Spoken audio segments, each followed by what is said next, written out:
जैसे डीसी का, एसडीएम का, इनका सबका इनरोलमेंट होता है, भी कितना कमीशन किसके पास कितना जाना है, सब सेम चीज़ होता है। किया जाता है कि भाई हाँ आप इतना 10,000 रुपये दोगे, 15,000 रुपये दोगे तो आपकी हो जाएगी, नहीं तो साहब तक, तो जैसे साहब का मतलब तहसीलदार, साहब तक क्या है कि ऑनलाइन सिस्टम एक पैसे लेने का अड्डा है बस, कि बहाना ये बना दो कि भाई सिस्टम काम नहीं कर रहा और उनको आप परेशान। अगर मतलब जो इतनी सारी समस्याएं चल रही हैं तो सरकार फिर संज्ञान में होने के बावजूद ये काम क्यों नहीं कर रही? एक दिन का काम नहीं है, हर पर डे ऐसा होता है कि 5 बजे तक लोगों को परेशान करते हैं, उसके बाद में जिनका पैसा आया होता है उन लोगों की रजिस्ट्री ये चुपचाप निकाल देते थे, डॉक्यूमेंट वगैरह दे दिए। कुछ समय पश्चात उन्होंने हमसे 1,050 रुपये एक खिड़की पर, फिर 500 रुपये दूसरी खिड़की पर अलग जगह पर ले लिए और ना उनकी कोई रसीद दी गई। रसीद मांगी गई तो बोले कि जी कल मिलेगी, आज सारी इकट्ठी हो जाएंगी। मैं दूसरे दिन भी गया, उसके बाद उन्होंने जवाब दे दिया कि जी सोमवार को लेके जाना।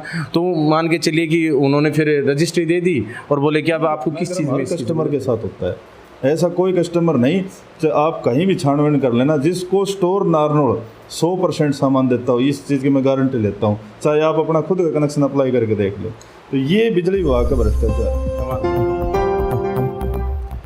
हेलो फ्रेंड्स, कैसे हैं आप सभी? मैं शमशेर कौशिक आपके समक्ष एक बार फिर से उपस्थित हूं इंडिया न्यूज़ पॉइंट पर। इंडिया न्यूज़ पॉइंट पर आप सभी का स्वागत है।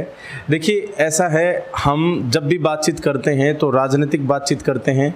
जब भी हम बातचीत करते हैं किसी विषय को लेकर तो वो विषय राजनीतिक हो जाते हैं अपने आप में, चाहे वो सड़क के विषय हों और दूसरे अन्य विषय हों। तो काफ़ी समय से आपने हमारी काफ़ी वीडियोस देखी होंगी, उसमें हमने जो बातचीत करी हैं वो महेंद्रगढ़ जो अपना शहर है या महेंद्रगढ़ जो विधानसभा क्षेत्र है उसके विकास को लेकर बातचीत करी हैं और अनेकों नेताओं से करी हैं। बात करूं मैं यहाँ पर जो जिनके साथ आज हम बैठे हैं, कुलदीप यादव जी जो सरताज ग्रुप के पीआरओ हैं, उनसे हमने काफ़ी समय बातचीत करी, अलग अलग विषय पर बातचीत करी। लेकिन आज हम एक ऐसा विषय यहाँ पर डिस्कस करने जा रहे हैं जो आज तक हमने किसी भी नेता के साथ इवन डिस्कस नहीं किया है। इवन उसकी हमने एक न्यूज़ तो 2 दिन 5 दिन पहले लगाई थी, लेकिन अभी तक हमने उस विषय को लेकर किसी से बातचीत नहीं की है। और वो समस्या जो है वो अपने आप में काफ़ी बड़ी समस्या है।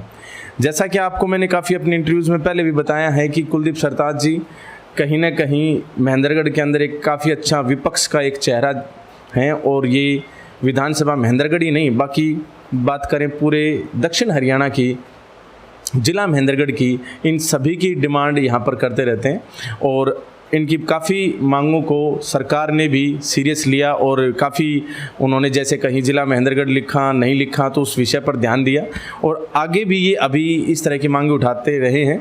हालांकि जो भी इन्होंने मांगे उठाई उनके बारे में बहुत सारी बातें हुई, बहुत सारे काम हुए, लेकिन आज जो हम बातें करने वाले हैं वो बात करने वाले हैं इस विषय पर और विषय है ये भ्रष्टाचार और वो भी विभागीय भ्रष्टाचार, यानी अनेकों ऐसे विभाग जो शहर के अंदर जो भी कार्यालय हैं सरकारी कर्मचारियों द्वारा किया जाता है या अफसरों द्वारा किया जाता है, तो वो हम आज डिस्कस करेंगे। कुलदीप सरताज जी का इंडिया न्यूज़ पॉइंट पर मैं स्वागत करता हूँ। सर, आपका स्वागत है। धन्यवाद सर जी। तो मैं बात तो सारी बोल ही चुका हूँ। भ्रष्टाचार जो कर्मचारियों में देखा जा रहा है यहाँ पर, मैंने न्यूज़ लगाई 4 दिन 5 दिन पहले, वो मैं स्वयं वहाँ पर थोड़ा सा देख कर आया था। हालांकि कल की अगर हम बातचीत करें तो सुरेंद्र कौशिक जी जो पूर्व जिला प्रमुख हैं, उनकी भी एक ऑडियो वीडियो वायरल हुई जिसके अंदर उन्होंने तहसीलदार जी से बातचीत करी जो वर्तमान में मतलब अपॉइंटेड हैं जैसे भी हैं, और वो उनके ऊपर रजिस्ट्री या फिर पैसे का तांडव हो रहा है कोर्ट में, कुछ इस तरह का मतलब कि आरोप लगा रहे हैं। तो क्या ये एक पब्लिकली मतलब स्टंट है पब्लिसिटी का या फिर कोई निजी मतलब काम नहीं हुआ उस विषय को लेकर है या सच में ही वहाँ कोर्ट तहसील में भ्रष्टाचार हो रहा है? देखिए शमशेर जी, आज हमारा जो विषय है भ्रष्टाचार का है और ये बड़ा गंभीर विषय है भ्रष्टाचार का, क्योंकि जो आपने बताया कि विभागीय, तो जैसे अभी आप जो ताज़ा मुद्दा चला हुआ है वो है हमारी रजिस्ट्री वाले ऑफिस का, यानी तहसीलदार से संबंधित जो भी काम होते हैं वहाँ का है बेसिकली। तो ये बात सच्चाई है कि तहसीलदार का जो ऑफिस है वहाँ भ्रष्टाचार का, मैं कहूँ कि वो मेन अड्डा होता है तहसीलदार का ऑफिस। और ये आज से नहीं, ये जैसे बात आ रही है कि भाई ये पैसे लिए जा रहे हैं, ये कोई नई बात नहीं है कि भाई किसी पहली रजिस्ट्री पे किसी तहसीलदार ने या रजिस्ट्री क्लर्क ने पैसे मांगे हों या कुछ लोगों की रजिस्ट्री करी हो, कुछ की रख ली हो। ये एक, मैं कहूँ कि दैनिक प्रतिक्रिया होती है, रूटीन में वहाँ पैसे लिए जाते हैं और किस प्रकार से लिए जाते हैं कि जैसे जो भी कस्टमर आता है, मतलब सोच करोगे जैसे आज 100 आदमी आए, उनका अभी तो पहले तो जैसे टोकन वगैरह नहीं होते थे, पहले तो क्या होते थे टेक्निकल, सारा पैसा टेक्निकल इश्यू पे होता है। रजिस्ट्री में कोई भी बात बता देंगे भाई आपकी रजिस्ट्री में ये डॉक्यूमेंट नहीं है, वो डॉक्यूमेंट नहीं है, एक आदमी का माइंड वॉश किया जाता है कि भाई हाँ आप इतना 10,000 रुपये दोगे, 15,000 रुपये दोगे तो आपकी हो जाएगी, नहीं तो साहब तक, तो जैसे साहब का मतलब तहसीलदार, साहब तक कोई पहुँचने नहीं देता। बीच वाला जो चैनल है, जैसे जिसमें ये चाहे क्लर्क वगैरह हो या रजिस्ट्री क्लर्क जो होता है स्पेशल रजिस्ट्री करने के लिए, ये अगले आदमी कैसे माइंड वॉश करते हैं भी आपकी रजिस्ट्री में तो ये बड़ा इशू है, आप पैसे नहीं दोगे तो साहब इसको पास नहीं करेगा। और हमारे लोग क्या करते हैं कि साहब तक पहुंचते नहीं। जैसे तहसीलदार का बयान आ रहा था कि मैं हर पार्टी को बुलाता हूं, ऐसा नहीं है, किसी पार्टी को तहसीलदार नहीं बुलाता। जो सेटिंग होनी होती है वो सब पहले होती है। कोई व्यक्ति अगर वहाँ ये करता भी है, जैसे कौशिक जी वहाँ गए कि भाई मेरी रजिस्ट्री क्यों नहीं, तो उनको एक बात जवाब दे देते हैं। ज़्यादातर तो उनका क्या होता है कि जी आज ये जो है ना सर्वर नहीं चल रहा है, इसमें आपकी रजिस्ट्री का जो नंबर है वो उठ नहीं पा रहा है, कोई टेक्निकल दिक्कत है। और जिनके पैसे आ जाते हैं उनको क्या करते हैं कि वो बुला लेंगे। जैसे आपका टोकन नंबर 15 था, आपके पैसे पहुँचते, कहेंगे भाई ठीक है आप आ जाओ। अब 14 वाला जिसको पता है, वैसे तो ज़्यादातर लोगों को ये नहीं पता होता है कि उसका नंबर कितना है, क्योंकि वो फाइल अंदर कर देते हैं। अगर जिसको पता है वो पूछेगा कि भाई मेरी रजिस्ट्री का, तो कहेंगे भी आप ये सर्वर काम नहीं कर रहा, आप वाला जो है ना ये खसरा नंबर नहीं उठ पा रहा है या प्रिंट नहीं निकल पा रहा है। मतलब उसको बेसिकल सिर्फ ये कारण बताया जाता है कि हमारी कोई गलती नहीं है, गलती है इस ऑनलाइन सिस्टम की। और ऑनलाइन सिस्टम क्या है कि ऑनलाइन सिस्टम एक पैसे लेने का अड्डा है बस, कि बहाना ये बना दो कि भाई सिस्टम काम नहीं कर रहा और उनको आप परेशान करो। पहले सोमवार को बुलाओ, फिर क्या कहेंगे सोमवार को जैसे 5 बजे तक बैठेंगे, बैठने के बाद में आदमी परेशान हो जाता है। क्योंकि रजिस्ट्री का मामला ऐसा होता है कि उसमें सरपंच को ले जाया जाता है या लंबड़दार को कोई गवाह ले जाने पड़ते हैं, 2 गवाह ले जाने पड़ेंगे, दोनों पार्टी आएंगी, पैसे का लेन देन होता है। तो अगला आदमी 5 बजे तक हरासमेंट में आ जाता है। फिर सोच करो हमारी पार्टी दूसरी जगह की थी, कोई गुड़गांव की थी, बाहर की थी, तो वो हमारे ऊपर प्रेशर देंगे कि यार ये क्या हो गया जी, पूरा दिन हमारा तो खराब हो गया। तो आदमी मजबूर हो जाता है कि भाई 5-10 हज़ार रुपये दे दो और इसको 5 बजे बाद इस काम को फारिग कर दो। तो ये ज़्यादातर क्या करते हैं, जैसे अब ये मुद्दा उठा है कि 5 बजे बाद रजिस्ट्री कर दी, ये कोई एक दिन का काम नहीं है, हर पर डे ऐसा होता है कि 5 बजे तक लोगों को परेशान करते हैं। उसके बाद में जिनका पैसा आया होता है उन लोगों की रजिस्ट्री ये चुपचाप निकाल देते हैं, चाहे 5 हो या 10 हो, कितनी भी हो। ये पॉइंट इसलिए पकड़ा गया कि भाई उनकी रजिस्ट्री थी तो उनकी हुई नहीं, तो अगले दिन जब वो गए तो उनको ये पता चल गया कि भाई रजिस्ट्री तो उस दिन हुई है और तहसीलदार ने करी है।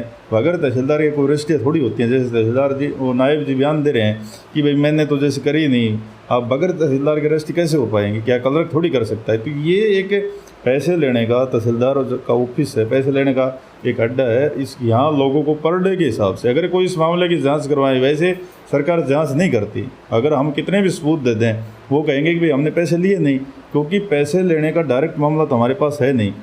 भाई कुछ लोगों ने ये कह दिया कि हमारे से पैसे लिए जाते हैं, लेकिन न तो कोई लिख के देता एफिडेविट में अगर मेरे से पैसे लिए, या न कोई रंगे हाथों उनको जैसे पैसे पकड़ाता। मुद्दा जब बनेगा जब कोई व्यक्ति आगे चल के ये आए कि भाई, क्योंकि ज़्यादातर लोगों को माइंड वॉश ये कर दिया जाता है भाई आप ज़्यादा जैसे रोड़ा रप्पा करोगे आपका काम रुक जाएगा।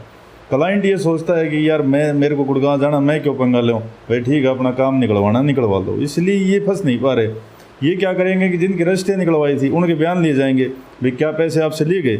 अब रजिस्ट्री सपोज करो आपकी हुई है तो आपको मजबूरी में ये कहना पड़ेगा कि मेरे से पैसे लिए नहीं। अगर आप ये कह दो कि पैसे लिए थे तो आपको डॉक्यूमेंट्स लेने हैं। तो ये मामला मतलब सरकार तक प्रॉपर रूप से नहीं पहुंच पाता। तो जैसे हम कितना भी कह लें भाई इस मामले की जांच कराएं, जांच का कोई इसमें आधार नहीं है और सरकार जानबूझ के नहीं करवाती, क्योंकि हिस्सेदारी जो होती है वो नीचे से लेकर ऊपर तक होती है। जैसे मैंने बताया कि बगैर तहसीलदार के रजिस्ट्री क्लर्क नहीं कर सकता और मतलब तहसीलदार उपले अधिकारी की इजाज़त के बिना नहीं कर सकता। जैसे डीसी का, एसडीएम का, इनका सब का इनरोलमेंट होता है, भी कितना कमीशन किसके पास कितना जाना है, सब सहमति से होता है। मतलब जो खिड़की पर पैसे लिए जाते हैं, देखिए मैं स्वयं भी इस बात का गवाह हूँ कि मैं वहाँ पर गया, मैं अपने निजी काम से गया और वहाँ पर जब मैं रजिस्ट्री करवाने के लिए गया तो जैसा कि आपने बताया, हालांकि मुझे पता नहीं था इन सब के बारे में कि ये एज ए रिश्वत की तरीके से लिए जा रहे हैं। हमने वहाँ रजिस्ट्री करवाने के लिए डॉक्यूमेंट वगैरह दे दिए। कुछ समय पश्चात उन्होंने हमसे 1050 रुपये एक खिड़की पर, फिर 500 रुपये दूसरी खिड़की पर अलग जगह पर ले लिए और ना उनकी कोई रसीद दी गई। रसीद मांगी गई तो बोले कि जी कल मिलेगी, आज सारी इकट्ठी हो जाएंगी। मैं दूसरे दिन भी गया, उसके बाद उन्होंने जवाब दे दिया कि जी सोमवार को लेके जाना। तो मान के चलिए कि उन्होंने फिर रजिस्ट्री दे दी और बोले कि अब आप आपको किस चीज़ में इसकी ज़रूरत है।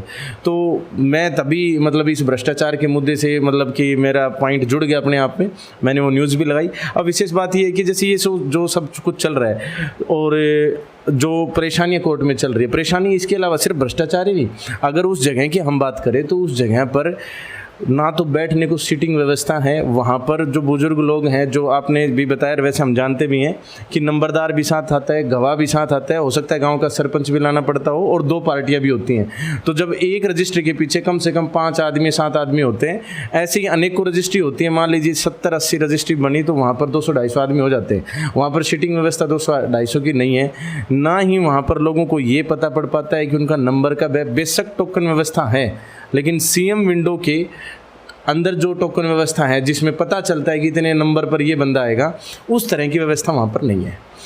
और ये ना होने की वजह से वो लोग घंटों इंतज़ार करते रह जाते हैं। तो ये भी एक मतलब समस्या है वहाँ पर। और मैंने ये भी देखा है कि वो कह देते हैं कि सर्वर नहीं चल रहा, जैसा कि आपने अभी बताया। एक और भी विशेष बात यहाँ पर ये है कि 3 दिन ही रजिस्ट्री हो पाती हैं, ज़्यादा दिन रजिस्ट्री नहीं हो पाती।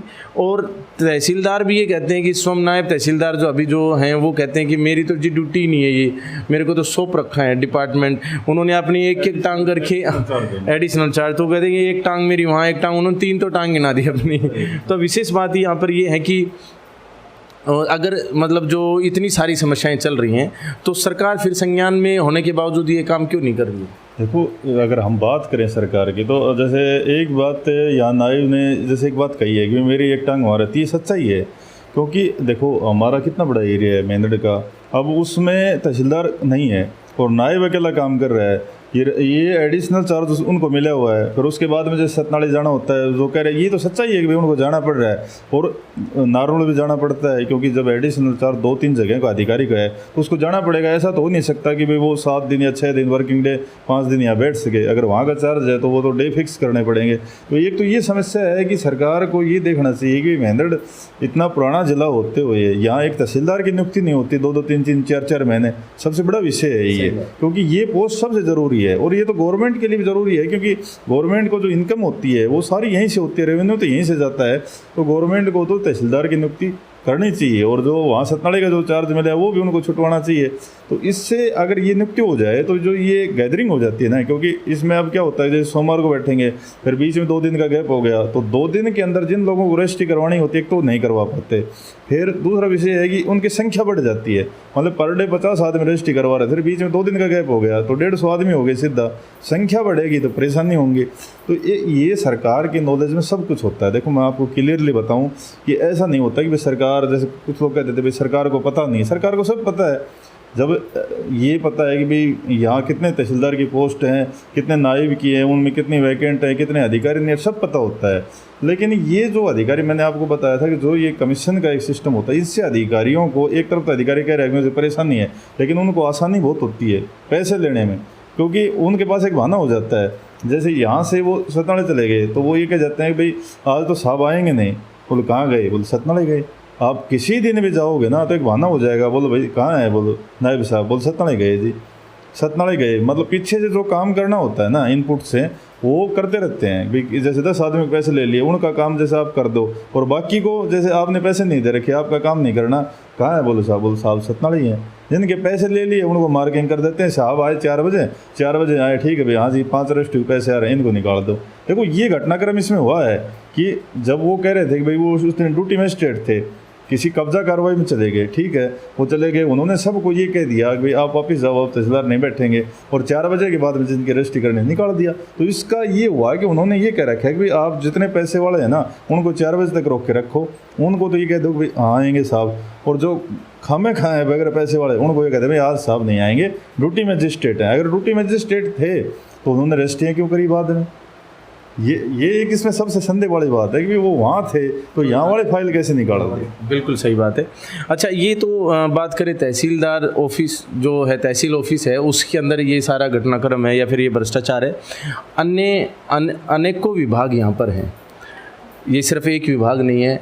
सरकार की तरफ से अनेकों ऐसे विभाग जो महेंद्रगढ़ शहर या महेंद्रगढ़ ज़िले में हैं, तो क्या उनमें भी इस तरह का भ्रष्टाचार देखने को मिलता है? देखो ऐसा है कि जो ये विभाग हैं मैं अपने महेंद्रगढ़ की बात कर रहा हूँ।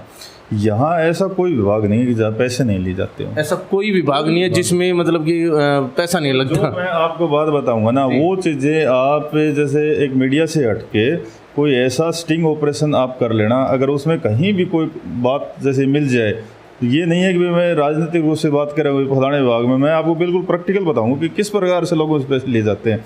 अब रजिस्ट्री में एक पैसे का फंडा और है जो मैं आपको नहीं बताया, टेक्निकल पॉइंट। इसमें क्या होता है कि जैसे आपने रजिस्ट्री करवाई है, अब पहले क्या होता था कि नगद रजिस्ट्री होती थी, नगद में हम ये लिखवा देते भाई मैंने 40 लाख रुपये नगद प्राप्त किए, मामला खत्म। अब कानून ये आ गया कि 3 लाख से ऊपर एक बाउंडेशन कर दी कि इससे ऊपर जो पैसा देना है वो आप अकाउंट में दो या चेक के माध्यम से दो, आरटीजीएस दो, एनएफटी किसी भी उसे दो। तो क्या करते हैं कि आपने 10 लाख रुपए की ज़मीन खरीदी, तो आप जाओगे रजिस्ट्री में दे दिया, 10 लाख रुपए का चेक लगा दिया, ठीक है। चेक के ऊपर उसने लिखने वाला ने मेंशन कर दिया कि शमशेर ने ये रजिस्ट्री इस चेक के माध्यम से ली है, और अगर ये चेक क्लियर नहीं होता है तो ये रजिस्ट्री रद्द समझी जाए, मतलब वो रजिस्ट्री की कोई वैल्यू नहीं है। उसके बाद में अगर आप 10,000 रुपये नहीं देते हो तो एक बात कहेंगे, अगर भाई बैंक एंट्री लेके आओ, ये पैसा आपके अकाउंट में गया है कि नहीं गया है, बैंक से इसको वेरीफाई करवा के लाओ, मैनेजर से लिखवा के लाओ, अकाउंटेंट से लिखवा के लाओ। वो वैसे तो आपकी बन नहीं पाएगी क्योंकि आप तो पैसे चेक के माध्यम से दे रहे हो, आपका तो बाद में क्लियर होना है। और लिखने वाले ने भी ये बात लिख रखी है उसमें कि भी ये चेक अगर क्लियर नहीं होता है तो उस रजिस्ट्री की कोई वैल्यू नहीं है, वो चेक के माध्यम से रजिस्ट्री हो रही है और वो एंट्री कर बाद में करवा लेगा, नहीं करवाएगा तो उसकी रजिस्ट्री रद्द हो जाएगी। ऑफिस वाले क्या करेंगे, ये कहेंगे कि भाई बैंक मैनेजर से लिखवा के लाओ, या आप बैंक में जहाँ आप में पैसे में आए हैं ना उसकी आप स्टेटमेंट निकलवाओ और उसको वेरीफाई करवा के लाओ भाई आपके अकाउंट में पैसे आ गए, ठीक है। अब आप गलती से चलो निकलवा भी लाए हो, आपकी और कमी निकाला था, रजिस्ट्री हो गई। लेकिन मैं ये कहना चाहता हूँ कि 99% आदमी बैंक एंट्री नहीं होती और रजिस्ट्री फिर भी हो रही हैं, तो फिर वो 99% रजिस्ट्री है तो गलत हो रही हैं।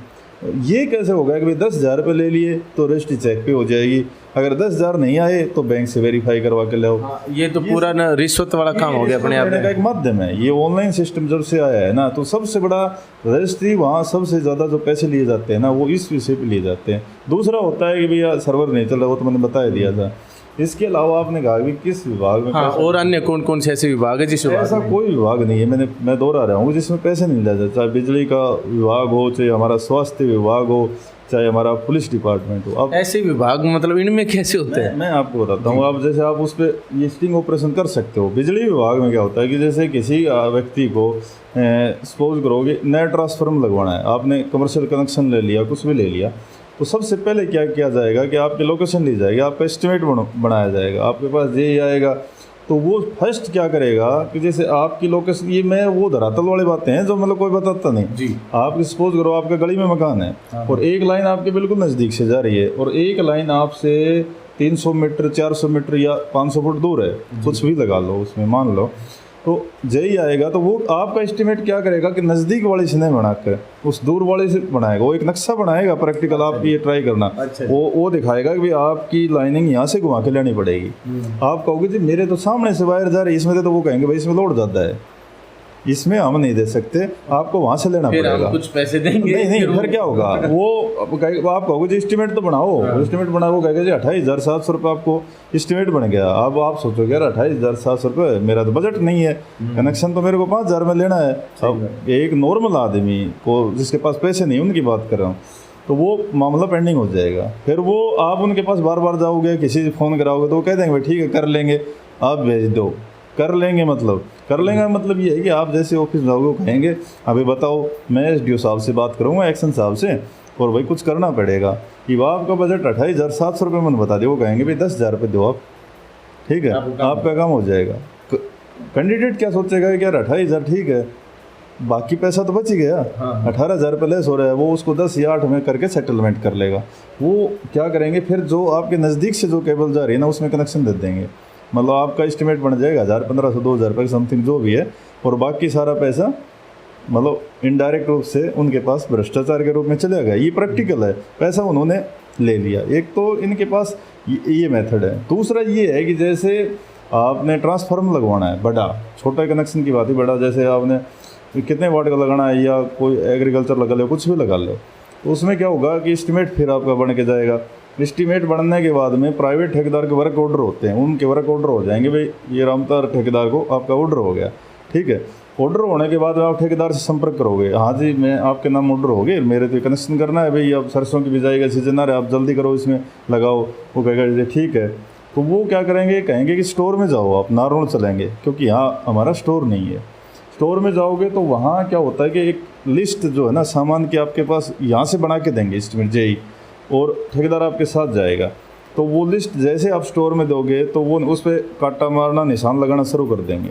अच्छा जी। हाँ भाई ये सामान हमारे पास है, ये नहीं है, ये नहीं है, ये नहीं है। आपका सोच करो एस्टीमेट 2.5 लाख रुपए का था, तो मैक्सिमम मानो कि 1-1.25 लाख रुपए का वो सामान उसमें या 1.5 का दिखा देंगे, ये तो भाई हमारे पास है, बाकी काटा मार देंगे। वो कहेंगे भाई ठीक है शमशेर का ये सामान लोड करवाओ, निकाल दिया। वहाँ भी कुछ लोड करवाने के लिए भी जैसे लेना देना पड़ेगा 200-400 रुपये, वो तो चल छोटी बात है, वो आपको बना के दे दिया जाएगा। आपका सामान आ गया, फिर आप ठेकेदार से बात करोगे जी मेरा सामान आ गया, इसको आप लगाओ ट्रांसफार्म को, तो कहेगा भाई सामान सारा है, व्हाट्सएप पे भेज दे मेरे पास इसलिए। वो कहेगा भाई इसमें तो सामान तो आधा ही है, मैं कैसे लगा दूँ, बाकी सामान आ जाता है, फिर लगाएंगे। होगा क्या, आप दोबारा स्टोर में जाओगे, जी ठेकेदार तो नहीं लगा रहा, आप इसको आप सामान को पूरा करके दो। वो कहेंगे भाई सामान तो जो है ना अभी तो स्टोर में आया नहीं है, आप कहोगे कितने दिन से नहीं आया है, वो कहेगा भाई तो 6 महीने से नहीं आया है, और कितना दिन और लगेगा जी, बोल भाई पता नहीं कितना दिन लगेगा, अपनी बात कर लो। आप अपने प्रयास से इधर से उधर से बात करोगे या नेताओं से फ़ोन कराओ, वो कहेंगे जी स्टोर में सामान नहीं है, हम कहाँ से दे दें। 4-5 दिन तक आप परेशान रहोगे, उसके बाद में स्टोर वालों से आपकी बात होगी जी कोई समाधान बताओ, भाई ठीक हो जाएगा समाधान, कोई दिक्कत नहीं है, आप ठेकेदार से बात कर लो। ठेकेदार से बात करोगे वो कहेगा हाँ भाई सामान है, बोलो मिल जाएगा भाई, मेरे पास भेज दे लिस्ट, दोबारा फिर मंगा लेगा लिस्ट को। वो कहेगा भाई ये सामान दे दूंगा, मेरे पास है 47,500 रुपये का है, आपको मिल जाएगा, बताओ आपको जल्दी है तो लगा दूँ।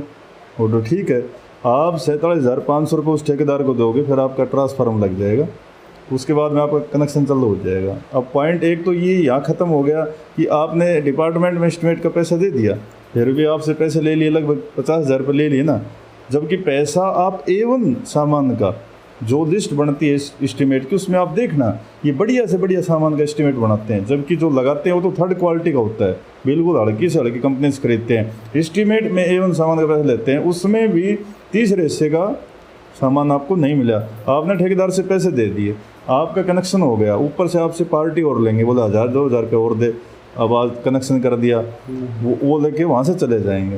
होगा क्या, उसके बाद में जो आपके एस्टीमेट से जो सामान आया है अगले दिन ठेकेदार जाएगा और आपका सामान वहाँ से इशू करवा लाएगा।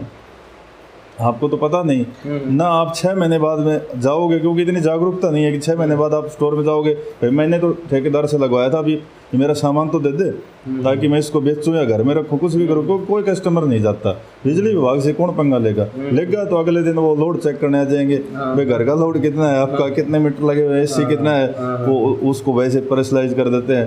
तो वो जो 50,000 रुपये का सामान था वो अगले दिन ठेकेदार जाएगा, तुरंत वहाँ से लोड करवाएगा, जहाँ ठेकेदार का स्टोर होता है वहाँ वो सामान पहुँच जाएगा। ये घटनाक्रम हर कस्टमर के साथ होता है, ऐसा कोई कस्टमर नहीं, चाहे आप कहीं भी छानबीन कर लेना, जिसको स्टोर नारनौल 100% सामान देता हूँ, इस चीज़ की मैं गारंटी लेता हूँ, चाहे आप अपना खुद का कनेक्शन अप्लाई करके देख लो। तो ये बिजली विभाग का भ्रष्टाचार है। कमाल कर दीजिए आपने, काफ़ी मतलब ग्राउंड की बात बताई है। देखिए रजिस्ट्री कार्यालय में तो मैंने खुद वहाँ पर जाके देखा ही है, लेकिन बिजली विभाग का जैसे आपने बताया वो हो सकता है कि हम आगे कभी इस तरह की सर्विस लेंगे तो हमें पता चलेगा। बाकी जैसे आपने बताया कि सभी विभाग, तो ये बात रही बिजली विभाग की, और अन्य कोई विभाग जैसे बताऊँ कि जैसे पेंसिल विभाग है, चाहे बुजुर्गों की पेंसिल हो, विधवा पेंसिल हो, बच्चों की पेंसिल हो, ये सबसे और बड़ा भ्रष्टाचार का अड्डा है। अब इसमें क्या कर दिया, बेसिकली जब से भाजपा सरकार आई है तब से ऑनलाइन सिस्टम शुरू हुआ, लेकिन मैं एक बात साफ कहना चाहता हूँ कि जितना सिस्टम ऑनलाइन होगा ना भ्रष्टाचार उतना बढ़ता है। नहीं होना तो ये चाहिए कि ऑनलाइन में तो सब पारदर्शी हो जाता है। उसका सेकंड पार्ट छोड़ दिया गवर्नमेंट ने जी। जैसे क्या था कि मतलब आपने कोई जैसे सरकार की सुविधा लेनी है, उसके लिए सरकार ने ऑनलाइन सिस्टम तो किया, लेकिन उसमें कोई बाउंडेशन नहीं करी। भाई आपकी पेंसिल के लिए आपने अप्लाई कर दिया ऑनलाइन, बहुत बढ़िया सर्विस करी, भाई आपको वहाँ नहीं जाना पड़ेगा, लेकिन उस पर ये बाउंडेशन नहीं किया ना कि 7 दिन में आपके पास रिटर्न मैसेज आ जाएगा कि आप क्या हुआ क्या नहीं हुआ, ये घटनाक्रम नहीं गया। तो जब से ऑनलाइन सिस्टम आया भ्रष्टाचार कई गुना बढ़ गया और प्रैक्टिकल में बढ़ा है। अब मैं आपको बताऊँ कि बुजुर्गों की पेंसिल की बात कर लें, जब भाजपा सरकार नहीं थी 2014 से पहले की मैं बताता हूँ कि नॉर्मल एक बुजुर्ग आदमी सरपंच को फाइल दे देता था, भाई मेरी पेंसिल बनवानी है, ठीक है, क्या होता 100-200 रुपये 500 रुपये, उनको रूटीन में दे दिए जाते थे, वो जाके दे देते थे, भाई ठीक है बना, उसकी पेंसिल बनेगी, बस इतना ही सिलसिला होता था जी। इसके बाद में क्या हुआ 2015-16 में उन्होंने कहा कि भाई ये सारी फाइलें ऑनलाइन आएगी CSC के माध्यम से।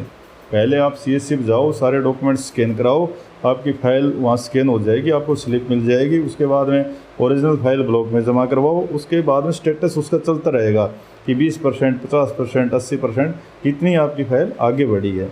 अब इसमें भ्रष्टाचार कैसे होता है वो मैं आपको बताऊंगा। 100-500 रुपये तो CSC पे दे देगा। हाँ, अब इसमें क्या होता है, जैसे ऑनलाइन सिस्टम है, ऑनलाइन सिस्टम में एक फ़ीस निर्धारित की गई CSC वालों की। अच्छा।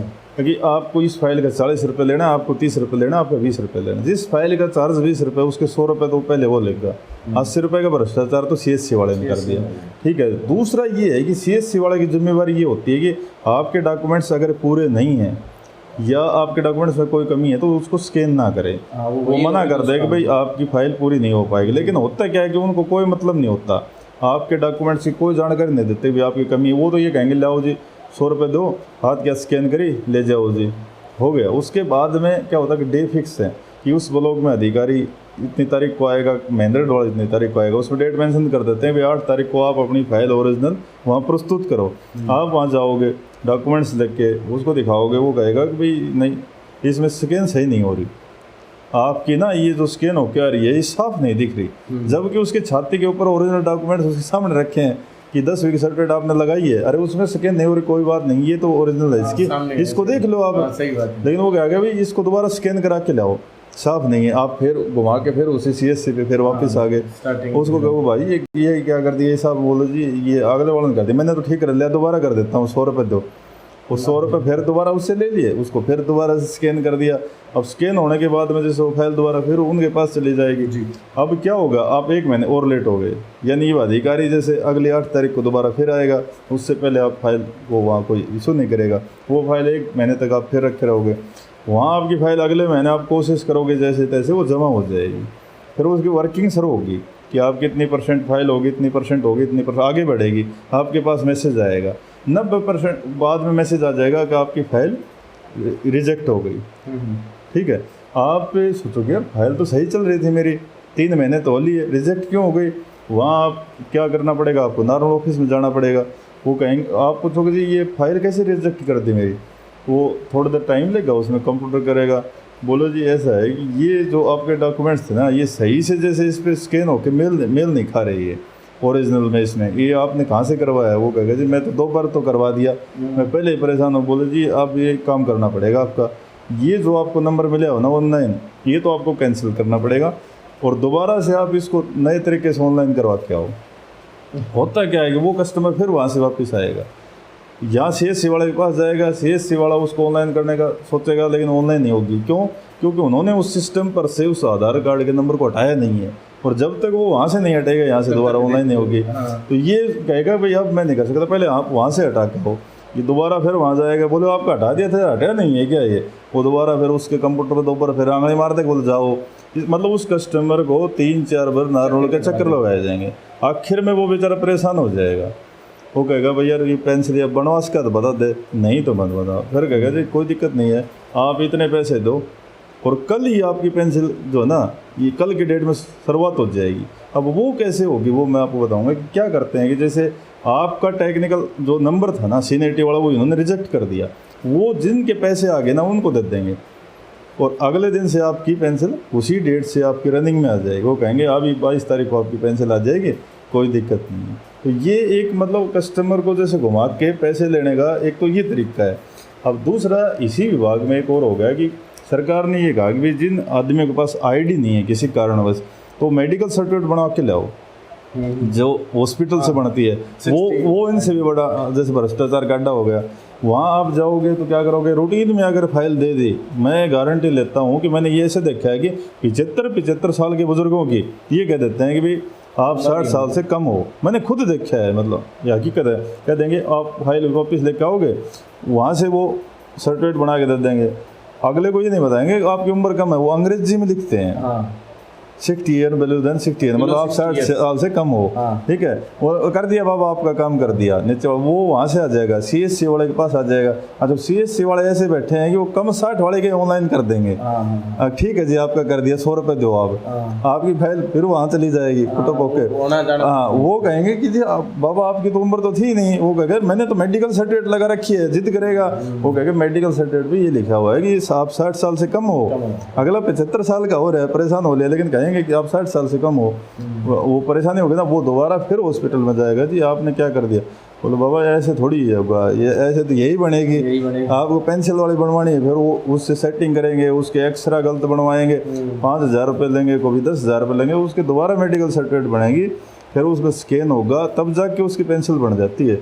ये एक भ्रष्टाचार का मैं कहूँ कि पेंसिल वर्क सबसे बड़ा अड्डा है, और इसकी मैं कई बार इसकी शिकायत कर चुका हूँ उच्च अधिकारियों को कि जो CSC सेंटर वाले बड़े गुंडागर्दी कर रहे हैं, और एक आदमी की 5-5 बार ऑनलाइन कर देते हैं। मेरे पास सबूत है, मैंने इसकी जो है ना CM विंडो पे कई जगह शिकायत लगा दी कि एक कस्टमर की एक ही CSC वाले ने हर महीने 5 बार ऑनलाइन कर दी। कैसे कर दी उसने? सही बात। अगर उसके डॉक्यूमेंट्स गलत थे तो उसने 500 रुपये क्यों ले लिए उससे?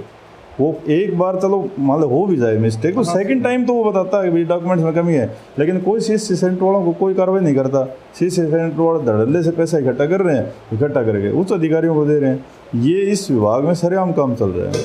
अच्छा, ये जैसे विभाग तो आपने काफ़ी बता ही दिए, ये जो चल रहा है इतना कहें कि भ्रष्टाचार जो अपने शहर में या फिर अपने ज़िले में चल रहा है, या सरकारी ऑफिसेज में जो चल रहे हैं, जो विभागों में चल रहे हैं, इसको सरकार कैसे रोक सकती है, या हम सब कैसे रोक सकते हैं? इसको रोका कैसे जा सकता है? इसकी जांच हो सकती है, क्या हो सकता है? नहीं, देखो ऐसा है कि जांच का क्या उससे होता है कि जांच के लिए कई बार भेज देते हैं जी। अब जैसे अब कौशिक जी की ऑडियो आ रही थी, भाई वो कह रहे थे भाई मैं इसकी जांच कराऊं। मैं आपको बताऊं कि इस प्रकार के घटनाक्रम पहले बहुत हो रही है। एक भ्रष्टाचार की ऑडियो 2018 में वायरल हुई थी, रामविलास शर्मा के जो लड़के हैं पुत्र गौतम शर्मा, ठीक है, वो लगभग 42 मिनट की थी, और उस 42 मिनट की ऑडियो में इतने अधिकारियों के नाम शामिल थे, पुलिस विभाग से लेकर हेल्थ विभाग तक लेकर कोर्ट से लेकर जजों तक। भाई वहाँ इतने में जमानत हुई, उतने उस सब इंस्पेक्टर ने इतना पैसा लिया, CIA वाले से इतने में बात हुई, 5 लाख रुपए में उसने डील की। 42 मिनट का एक घटनाक्रम था, ठीक है। उस ऑडियो को हमने पूरे ज्ञापन के साथ और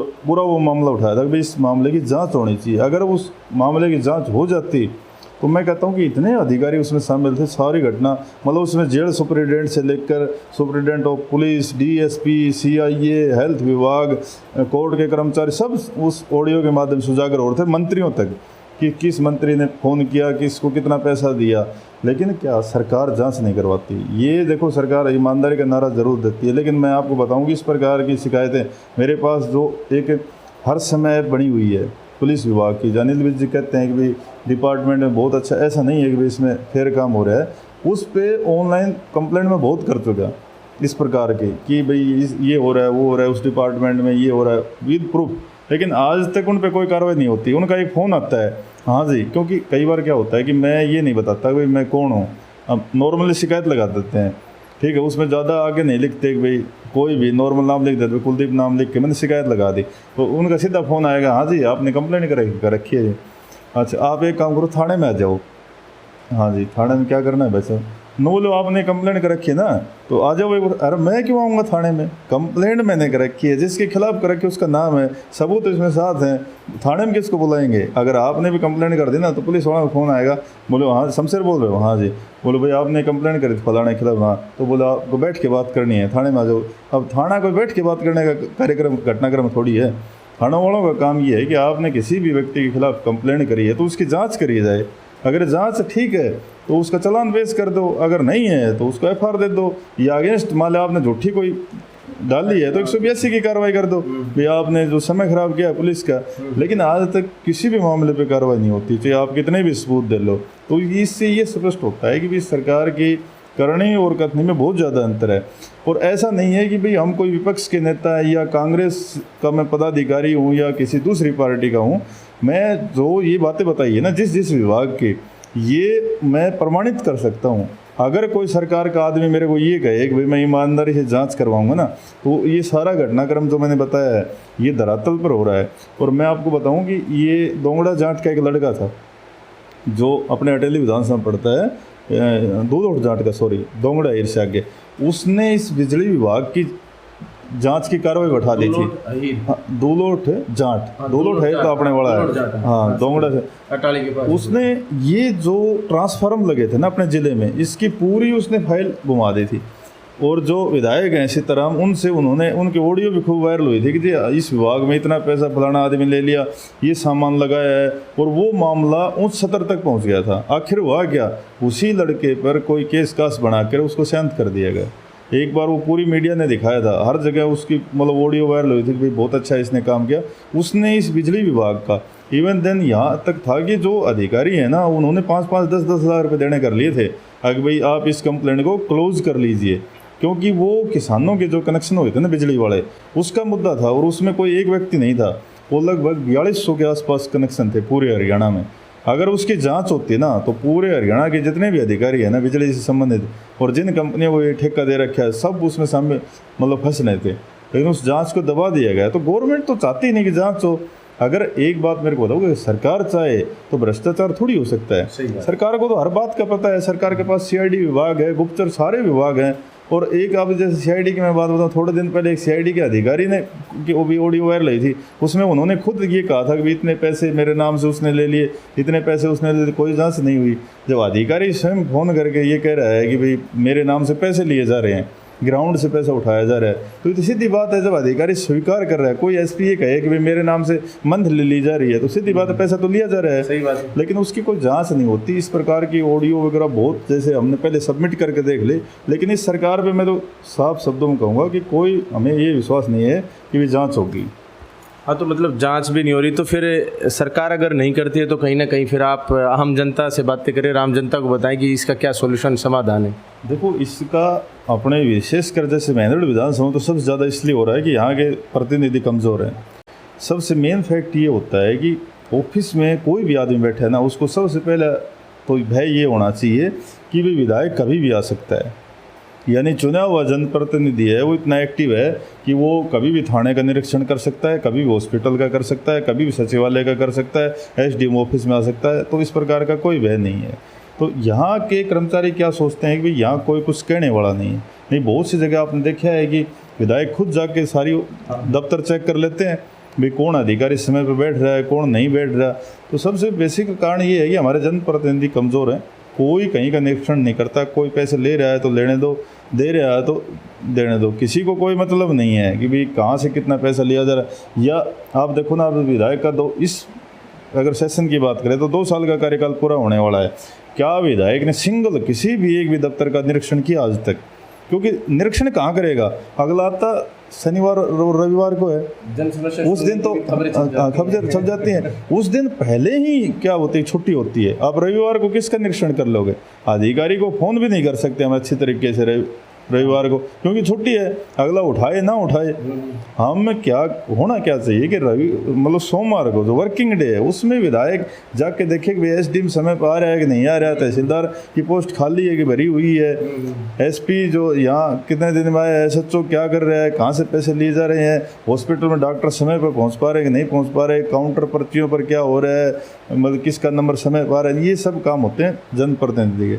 अगर वो मजबूत हों, मतलब कर्मचारी को ये भय जरूर होना चाहिए कि भाई यहाँ का जनप्रतिनिधि कभी भी फ़ोन कर सकता है। अब यहाँ के अधिकारियों को तो कोई परवाह नहीं है। और दूसरी बात ये है कि अधिकारियों को तो मुख्य अतिथि बना देते हैं। परवाह तो तब होगी ना, मतलब कि एक तरफ तो मेंढड़ के लोग कहते हैं कि भाई यहाँ के नेता बड़े मजबूत हैं, दूसरी तरफ आप देखते हो कि भाई फलाने कार्यक्रम में मुख्य अतिथि अधिकारी को बोला रखा है, SDM को बोला रखा है, तहसीलदार। क्या मतलब SDM का, तहसीलदार का? देखो, मैं सख्त विरोध करता हूँ इस बात का। उनका मुख्य अतिथि का कोई कार्यक्रम नहीं होता। कल भी SDM साहब हाँ, के अंदर ब्लड डोनेशन, इससे पहले एक SP यहाँ रह के गया था, उसने जो ना जागरणों में जाना शुरू कर दिया, मंदिर के कार्यक्रमों को में जाना शुरू कर दिया। ये बिल्कुल गलत है। लॉ के अनुसार, कानून के अनुसार भी गलत है कि SP का काम लॉ एंड ऑर्डर ड्यूटी को मैनेज करना होता है। आप पब्लिकली तो जा ही नहीं सकते। और पुलिस विभाग में तो वैसे भी लिखा हुआ है कि आप ऑन ड्यूटी इस प्रकार के कार्यक्रम में हिस्सा ही नहीं ले सकते। जहां आपको अपराधियों से संपर्क हो रहा हो, अब उस कार्यक्रम तो कोई भी आ सकता है, कोई भी आपके बराबर बैठ सकता है, आपको पता थोड़ी है क्रिमिनल आदमी है। तो यहाँ हमारे महेंद्रगढ़ में तो अधिकारियों को तो नकेल खींचने की तो बात ही अलग है, अधिकारियों को तो मुख्य अतिथि बनाया जाता है। अब जिस अधिकारी को हम माला पहनाएंगे वो समय पर ऑफिस में कैसे जाएगा? अधिकारी का ये डर होना चाहिए कि भाई आज सोमवार है, 9 बजे मैं दफ्तर में नहीं पहुँचा तो वहाँ हंगामा खड़ा हो जाएगा, तब जाके अधिकारी समय पाएगा। तो ये बेसिकली क्या है कि यहाँ के जनप्रतिनिधि मैं आपको बताऊँ कि कमज़ोर हैं, और कमज़ोर होने की वजह से अधिकारी मनमानी कर रहे हैं।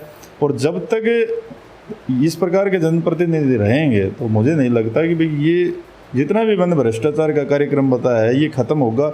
नहीं, सरकार की ऐसी कोई पॉलिसी है, सरकार का कोई ऐसा विचार है, क्योंकि सरकार तो जांच ही नहीं करवाती। हमने बहुत बार कहा कि भाई चलो किसी ने आरोप लगा दिया, जैसे अभी ये लगा है, अब फर्स्ट स्टेज पे तो हम इसको आरोप मानेंगे, लेकिन इसकी जांच तो होनी चाहिए। किसी बंदे ने ये कहा है कि वो प्रतिष्ठित आदमी है, चेयरमैन रह चुके, आज पार्टी का पदाधिकारी, उसने ये कहा कि भाई यहाँ पैसे लिए जा रहे हैं, तो पुलिस को सबसे पहले ये करना चाहिए, उसकी जांच करवानी चाहिए कि उसकी बिल्कुल फेयर जांच होनी चाहिए कि भाई कितनी रजिस्ट्रियाँ ऑनलाइन हुई, कितने के टोकन मिले, कितने यहाँ करी गई, और करी गई तो जो रह गए उनको क्यों नहीं बुलाया गया। ये सबसे मेन बात, तब हम ये मान लें कि भाई सरकार जांच करवाती है। अभी मैं जांच के विषय में एक छोटी और बात बताऊंगा कि एसडीएम का मामला चला हुआ था करनाल में जी। हाँ। अब एसडीएम के मामले को सुलझाने के लिए 7 दिन लग गए। आज आखिर सरकार ने जिस परिसर में आके ये कहा है कि भाई एसडीएम की जांच करवाएंगे। अब मैं एक बात बताऊँ, अनिल विज हमारे गृह मंत्री हैं, उनके भाई के साथ किसी अधिकारी ने कोई फ़ोन के माध्यम से छोटी मोटी बात हो गई तो उसको तुरंत डीआईजी लेवल का अधिकारी था, तुरंत लाइन हाजिर कर दिया था। विद इन मतलब सेकंडों के हिसाब से लाइन हाजिर हो गए थे वो। तो ये कानून व्यवस्था जब तक समान नहीं होगी, मतलब मंत्री का भाई है तो उसको डीआईजी हाजिर कर दिया, और इतने हज़ारों की संख्या में किसान बैठे हैं, उनके लिए एक एसडीएम को जो ना वो नहीं कह रहा था। दूसरी सरकार ये कहती है कि भाई एसडीएम को जो आदेश था, भाई सरकार ने जैसे आदेश दिया था, भाई सरकार ने को मैनेज करने के लिए, हम मानते हैं कि कर्मचारी का हमेशा दोष नहीं होता। आप पुलिस में हो, एसडीएम हो, एसपी हो, तो क्या होता है, आपको तो नौकरी करनी है भाई, आप तो एज ए सर्वेंट हो गवर्नमेंट के, तो गवर्नमेंट का आदेश मानना पड़ेगा, ठीक बात है। अब इस सर्विस में क्या होता है कि मौके पर देखा जाता है कि भाई हालात क्या हैं, हालात कई बार ऐसे बन जाते हैं कि लाठीचार्ज करना पड़ता है, तो वहाँ ये नहीं माना जाता कि भाई एसडीएम का दोष है। लेकिन हमारा कानून ये बोलता है कि कोई आदमी पहले से, जैसे आप मेरे ऑफिस में आए हो और आपके कोई चोट लगी गलती से, तो एक गलती है, और एक आप मेरे ऑफिस में आने से पहले ही मैं स्टाफ वालों को ये कहूँ कि भाई शमशेर आ रहा है और आते उसको चोट मारनी है, और वो वीडियो मेरी वायरल हो जाती है, तो मेरा उद्देश्य ही आपको चोट मारने का था। तो हमारा आईपीसी भी ये बोलती है कि भाई कोई आदमी अगर किसी वर्ग को उत्तेजित करता है या पहले से तैयार करता है तो दोषी है। इसमें कहते हैं कि जांच क्या करवाएंगे, जांच करवाने का तो कोई विषय नहीं है। जब एसडीएम ने ये कह दिया कि कोई किसान सिर फुटा बगैर आना नहीं चाहिए, तो उद्देश्य क्या हुआ भाई? उस समय तो किसान उग्र नहीं हुए थे, वो जो लॉ एंड ऑर्डर ड्यूटी है उसको मैनेज करने के बाद की बात है। उसने तो पहले ये कह दिया था कि कोई भी किसान आए उसका सिर फुटा होना चाहिए। तो इसका मतलब आप क्या समझते हो भाई? वो ये तो पहले डिक्लेयर हो रहे थे कि सब किसानों का सिर फोड़ना है, तो सीधी बात उस पर तो मुकदमा दर्ज होना चाहिए। लेकिन सरकार के आदमी उसको बचाव कर रहे हैं, भी जांच करवाएंगे। जांच तो बाद की बात है यार, जांच तो करवाते रहना, पहले उसको सस्पेंड कर दो, लाइन हाजिर करो। ये तो फर्स्ट स्टेप की बात है कि कोई अधिकारी गलती करता है। लेकिन इस सरकार में तो क्या है कि भारी संख्या में, अब देखो ना, एक एसडीएम पे कार्रवाई करने के लिए कितने 7 दिन तक वहाँ किसानों को बैठना पड़ा है। तो क्या आप आकलन कर सकते हो महेंद्रगढ़ में जहाँ कोई बोलने वाला नहीं है वहाँ क्या नायब पे कार्रवाई होगी? ये उस चीज़ से हम आकलन लगा सकते हैं। जी, तो आज हमने भ्रष्टाचार विषय पर काफ़ी चर्चा की कुलदीप सरताज यादव जी से। काफ़ी जो विभाग हैं यहाँ पर उनके बारे में इन्होंने बताया, और सबसे बड़ी बात मैं ये कहूँगा कि धरातल पर जो जिस प्रकार से भ्रष्टाचार हो रहा है वो भी बताया। अनेकों विभागों के बारे में और भी बता सकते हैं, लेकिन समय की बाउंडेशन है यहाँ पर। और हम भी ये चाहेंगे कि इंडिया न्यूज़ पॉइंट के माध्यम से जो सभी दर्शक हमें देख रहे हैं, आप लोग रिश्वत, जिस प्रकार से वो कर्मचारी लेने वाला अपराधी है, कहीं ना कहीं देने वाला भी अपराधी होता है, तो आप भी रिश्वत ना लें और ना दें। अगर आप कर्मचारी हैं तो ना लें, और अगर आप कोई एक आम जन है जो अपना काम करवाने के लिए किसी भी संबंधित विभाग में जाते हैं तो वहाँ पर रिश्वत ना दें। तो आज हम बने हुए थे कुलदीप यादव भाई जी के साथ, जो सरताज ग्रुप के पीआरओ हैं और जो यहाँ जन समाज की आवाज़ उठाते रहते हैं। हम इनका यहाँ पर इतना समय देने के लिए बहुत बहुत धन्यवाद करते हैं। धन्यवाद सर आपका। धन्यवाद। तो आप देखते रहिए इंडिया न्यूज़ पॉइंट, और आगे भी इंडिया न्यूज़ पॉइंट आम जन की आवाज़ उठाता रहेगा। बहुत बहुत धन्यवाद।